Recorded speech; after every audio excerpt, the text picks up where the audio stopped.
the better you are, because now the more description there is on what the claims cover, that'll help you overcome an indefiniteness challenge.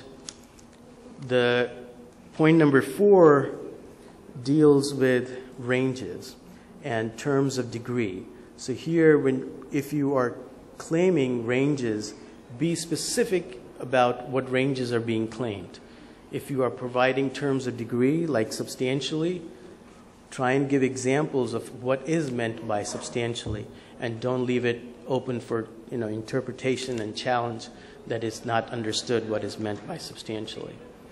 Other things to keep in mind about ranges is the fact that don't have ranges, or at least be careful with the use of ranges which have no bound, like upper bound or lower bound, right? So the example here is like at least X, because then it's not clear what is the other side of that range.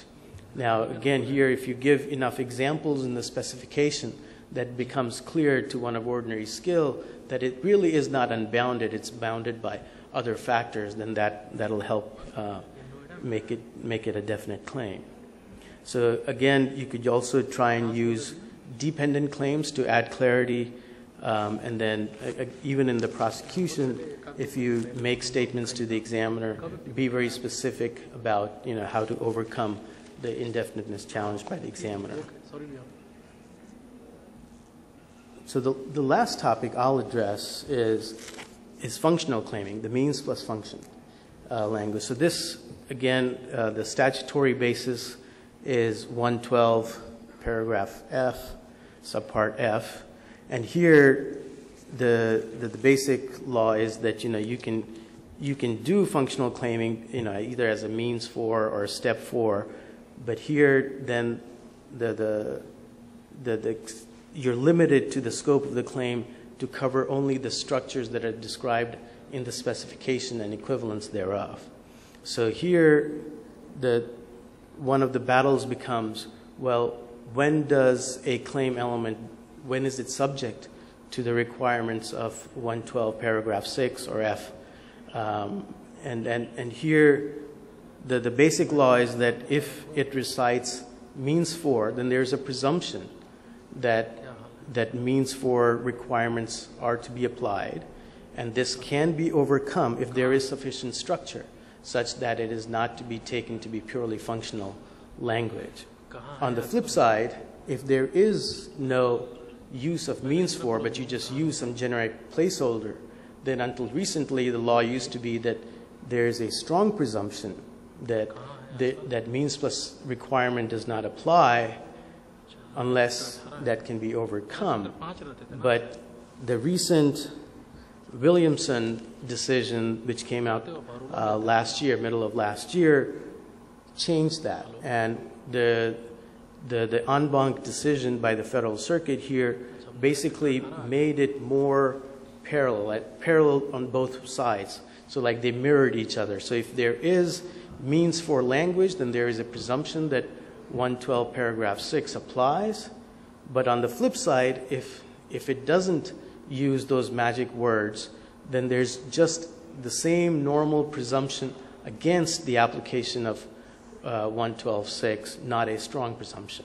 So it got rid of the strong presumption. And again, you can build a flow chart to figure out, how to look at it, whether 112.6 applies or not, based on what placeholders are used. So here, this comes up fairly often in the software industry again, is, we tend to use things like modules and devices and units. These could be taken as potential generic placeholders that could be subject to 112F or 112 paragraph 6. But on the other hand, here are some examples of things that do recite enough structure by themselves, such as filter, brake, clamp, lock, circuit.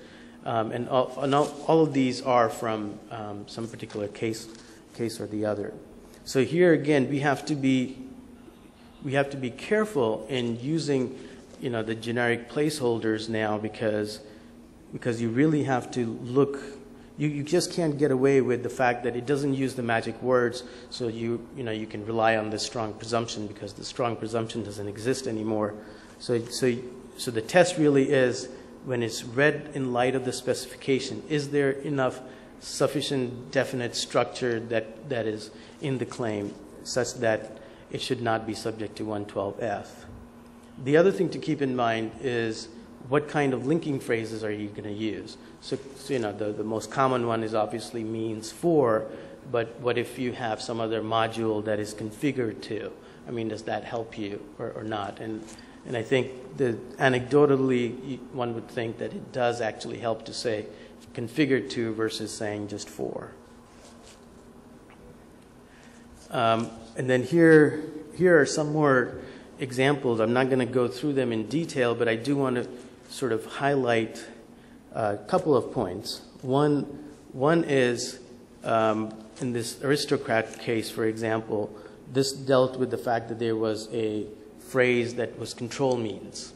And the question was, well, what is the control means? And if there is no corresponding structure that is described in the specification, then because of the requirements of 112.6, then that would be considered to be indefinite.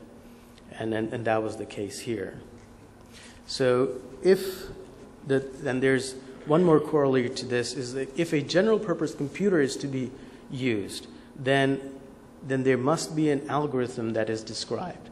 And if there is no algorithm described, then that again would be subject to an invalidity challenge based on indefiniteness.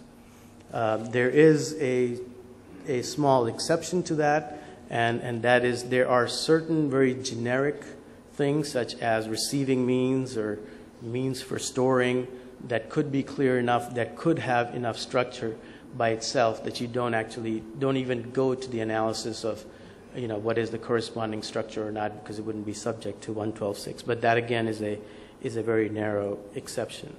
So what are some of the takeaways that we can take away for the means plus function case law that exists today is that it sort of is becoming an appealing option again, because for the longest time people didn't want to use means plus function because you obviously have a narrower claim scope that is limited to the structures you've described in the specification and equivalence.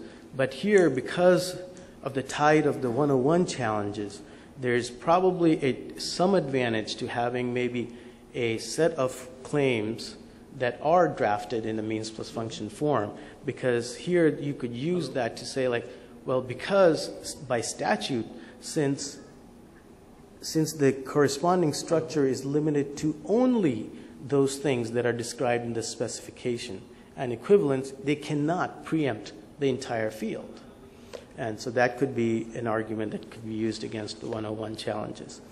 And if you do decide to go down this path, one again has to pay more attention to the specification drafting and give lots of examples of what the corresponding structure would be, include algorithms, flowcharts. If you're going to describe some kind of numerical processing, be very specific about what kind of algorithms to be used.